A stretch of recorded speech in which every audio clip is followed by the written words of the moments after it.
అడుగు పెట్టగానే, ఎరా ఏమైంది, లాగారా బయటికి, ఉందా పోయిందా ఆ?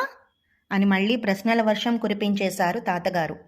నాకు చిర్రెత్తుకొచ్చి, ఎందుకంత కంగారు, చెప్తాం కదా, ఉంది, బతికింది, పోలేదు, చాలా అన్నాను. రే తప్పు అన్నట్టుగా సైగ చేశారు నాన్న. లేకపోతే ఏంటి నాన్న అని మళ్ళీ గింజుకున్నాను.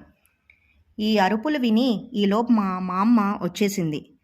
ఏంటి, ఏమైంది అంటూ. మా మామ్మకి ఓ 85 ఉంటాయి.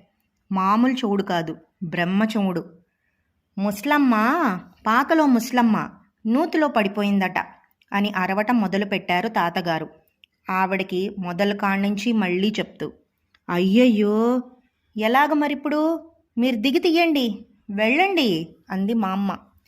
నేనా, నేను దిగితే ఇంక రాను, నన్ను లాగడానికి నువ్వు గాని రావాలి. ఇవాళ పొద్దునే కదా కుళాయి నీళ్లు